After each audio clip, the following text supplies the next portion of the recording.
America से जंग की तैयारी में लगे चीन ने दावा किया कि उसके Z-20 हेलीकॉप्टर ने अमेरिका के दमदार multi role Black Hawk helicopter को भी पछाड़ दिया है।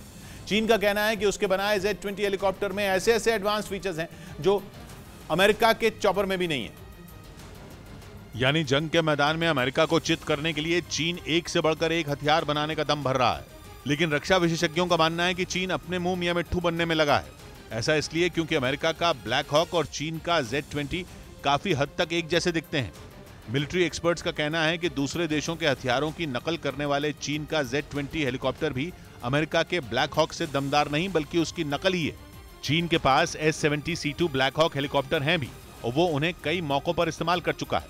1986 में चीन ने आधिकारिक तौर पर पहली बार उनसे काम लिया था। 2013 में भी चीन ने अमेरिका से खरीदे ब्लैक हॉक हेलीकॉप्टर की मदद ली थी।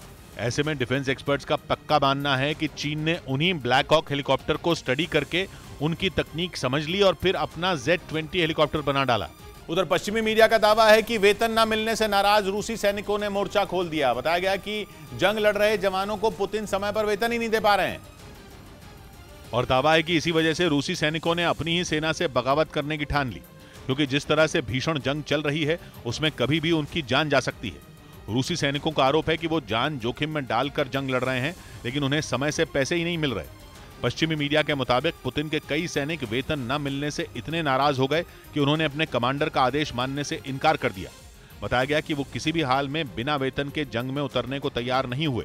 खबर है कि पुतिन के कुछ सैनिकों ने अपनी मांग को लेकर प्रदर्शन भी किया, जिसके बाद रूसी सेना के अधिकारी उन्हें मनाने की कोशिश करते दिखे, लेकिन बताया गया कि रूस के जवानों ने बिना पैसे के जंग लड़ने से इनकार कर दिया। दिल्ली के मंत्री सत्येंद्र जैन के खिलाफ यूथ कांग्रेस ने आम आदमी पार्टी के दफ्तर पर विरोध प्रदर्शन किया।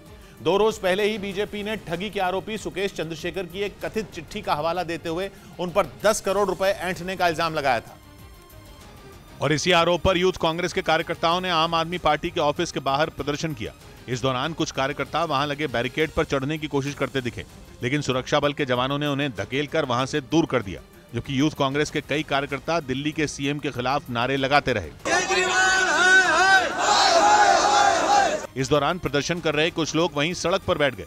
यूथ कांग्रेस के कार्यकर्ताओं ने अपने हाथों में पोस्टर और प्लेकार्ड ले रखे थे, जिन पर कई नारे लिखे हुए दिखाई दिए।